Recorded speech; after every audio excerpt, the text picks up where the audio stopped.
Ladies and gentlemen, welcome back to the channel and welcome back to Modern Warfare 3 and also welcome to 2024. Holy cow, I couldn't believe it. I didn't make a single video between January 1st and now.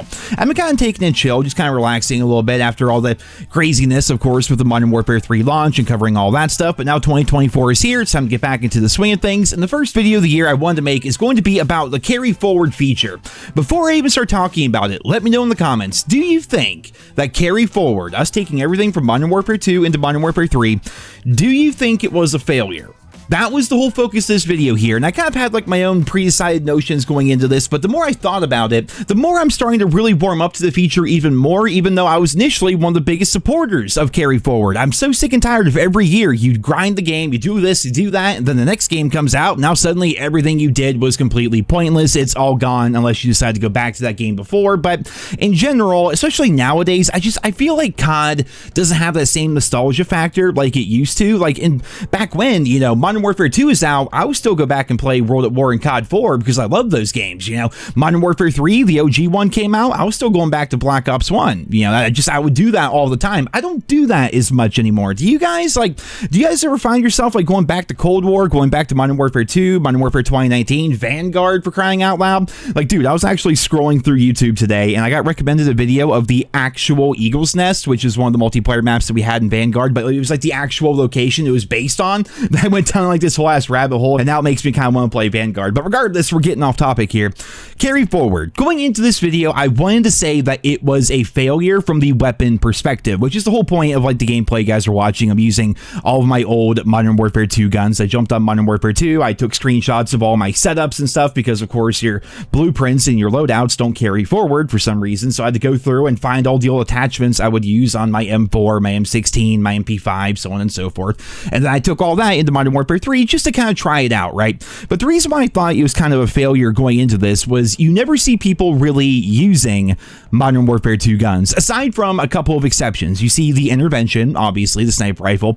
Which one's it called? The SPX, like it's a really good quickscope gun. You find that one pretty often as well. But in general, how many AK-47s do you see? How many Lockman submachine guns do you see? And mind you, these are some of the most iconic guns in COD history. Basically your MP5, basically your AK-47, your 74U, even your M4, which I saw a video from Ace the other day saying that the M4 is actually one of the better guns here in Modern Warfare 3, but in general, you just don't see it. And I think it's because the game is still relatively new. People are still unlocking their interstellar camo. They're still grinding and getting their weapon levels up and stuff like that. I get it. But on the flip side of things, I also get that the COD community are usually a bunch of dicks.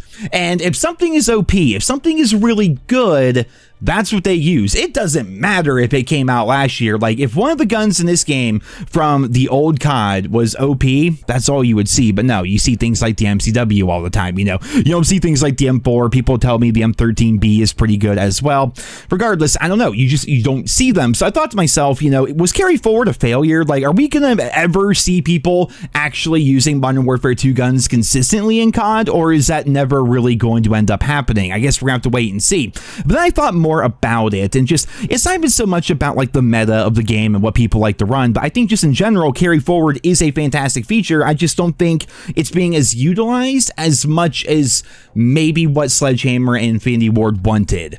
You know what I mean? Like, when it comes to the skins, that's one thing. Like, we see the skins all the time, the camos. I remember when Modern Warfare 3 first came out, those of us who grinded through the entire Haunting event and then got the, what was it even called? The Haunting camo, Ghoulish or Ghostish or something. You know, that camo was everywhere. It was a really cool looking camo. People really enjoyed it. I used it myself. So from a cosmetic perspective, like your camos and your operators, sure, people are using that all the time, but I feel like next time they're going to have to do a little bit better when it comes to the weapon tuning and making things feel a bit more organic, right? Because all the Modern Warfare 2 guns had to be rebalanced going into Modern Warfare 3. I mean, it makes sense. It was a game that had a really fast time to kill with 100 health. Well, this is a game with a slower time to kill and 150 health, and as such, the weapons had to be rebalanced. I get that. And I think that's the reason why that the game kind of feels so weird whenever you do decide to use Modern Warfare 2 weapons. Like, sure, you're used to the old time to kill. You're used to using these guns in a game like Modern Warfare 2, but even here in Modern Warfare 3, just like there's something off about them. You know what I mean? Like the visual recoil, it seems like there's a lot more on those guns as compared to the Modern Warfare 3 guns. It seems like they're just really not that strong, and I'm wondering if it's because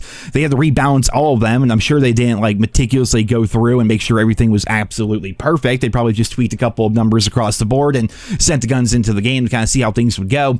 I feel like because this was the very first time they decided to do something like Carry Forward, that there were going to be definitely a bunch of problems with it. There are going to be a bunch of hiccups and things that they need to work out. But I do think that going forward, Carry Forward should actually be something that we see in COD all the time. The problem is when you go game from game, that can be a bit more difficult, especially with how the games are. I don't even know, like the way they operate the games, so to speak. So you buy a crazy skin, right, here in Modern Warfare 3, and maybe you want to take that with you into Black Ops Gulf War.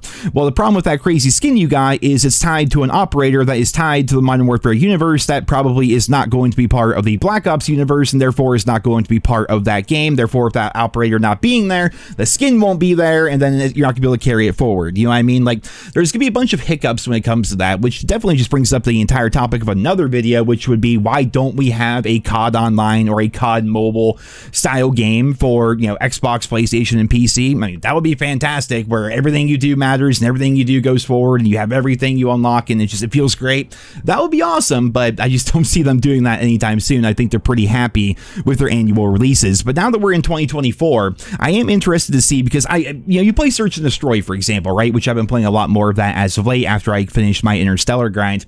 I see a lot of people with Interstellar and Search and Destroy. I think a lot of people did the same thing I did, where they went and grinded all their camos, and they're like, all right, finally, I can go play game modes I want to play, instead of just grinding on, you know, Shipment or Rust or wherever the hell, or Meat even. Meat's still a good map. I would die on that. I think Meat is a great map. It's just when you play it for, you know, 70 to 100 straight matches over the course of like 2 or 3 days, yeah, you get kind of bored of it. So I see all these people going back to it, running around with Interstellar camo, and I'm wondering, once people get past that grind, once we kind of get used to the Modern Warfare 3 weapons, once a bit of that fatigue starts to kick in, which it typically does around January, February, the honeymoon phase is going to be ending, will more and more people start going back to the Modern Warfare 2 guns and giving them a chance and leveling them up and trying them out and things like that? Or will they continue to kind of just be, you know, I mean, they obviously have the actual numbers over there at Infinity Ward and Sledgehammer, but I would say like 5-10% of the weapons being used in this game are actually Modern Warfare 2 guns. The rest are all Modern Warfare 3. So as we go through the game's life cycle, it will be interesting to see if some of those guns kind of rise to the meta a little bit and more people start to use them. But also from the perspective of somebody that's not myself, you know, if you just started playing COD, you skip playing COD over the past couple of years, or maybe you're brand new to it. If you jump into this game and you see all of these guns and all of these camos and all these things for you to unlock, yeah, that's pretty freaking cool, man. Carry Forward is awesome. You have so much to grind for, so many things to do. From that perspective, it's great. But if you're somebody like me, and I'm sure a lot of you guys out there that have been following the channel here, if you, leveled up all the Modern Warfare 2 guns for the most part, if you maybe got Orion camo on all the Modern Warfare 2 guns, or maybe did your gold camos and whatever, you spent the entire year using those weapons, why would you want to continue using those weapons as compared to using something that's new that you already don't have 5,000 kills with? So it's a real catch-22. I think overall, I don't think that the system itself is a failure. I just think that with how COD is designed, the older guns are never going to be popular, like in the newer game. They just won't be, unless of course if they're OP, then someone's going to make a video about it, 2 people make a TikTok about it, someone's going to make a reel about it, and then suddenly everyone's using that freaking gun. But I think in general, if you use guns like that for an entire year, and then you jump forward into a new year, and you have new guns to play with, like why would you go back, even if you already have the Orion camo, even if you already have all the attachments, even if you've done everything, why would you go back to use those guns as compared to using the new ones? I think it's just a problem with COD in general, because by the time you get bored of the Modern Warfare 3 guns, and maybe you want to start messing around with the older ones, thanks to Carry Forward, whoop, time's up. It's time for Black Ops Gulf War, and all those guns are now gone because they're probably not going to carry forward into the next game. It's a weird system. It really is. I think it's a good system. I think this is the first iteration of it. I think should they do this again in the future, which I really hope they do, I think they're going to learn a lot from the first iteration that we have here in Modern Warfare 3, and the next time they do it, it's going to be made even better better, and we're all going to be better off for it, and we're not going to feel as bad going from one game to another because all of our progress from the previous game just became null and void. It is nice that there is some carryover progression between COD games, and I think they could definitely take it even further, and I'm excited to see where that's going to go in the future. And as always, I'll be here with you guys every step of the way as we go through the entirety of 2024 here. We go through the rest of Modern Warfare 3 into the Gulf War beta and all that stuff, man. It's going to be fun. It's definitely going to be fun, and thank you guys for being here all these years. We're entering, God, my 13th year here on YouTube. Most people don't make it this far, man. That's the kind of thing about NerosCinema. Like, I've been around forever, and I've always kind of just been relevant enough to be able to keep making videos. I never blew up or anything like that, but I've always just been kind of hanging around. You know, I'm like a freaking cockroach. Like, the apocalypse is going to happen. All that's going to be left is, like, the cockroaches and NerosCinema's YouTube channel. We're just crying out loud. I don't know how it's happening, but thank you guys so much for all the support over the years. And here's to a great 2024 as we go forward. I hope you guys all enjoyed today's video. Leave your thoughts and feedback down there in the comments, and I hope you guys all have a wonderful day.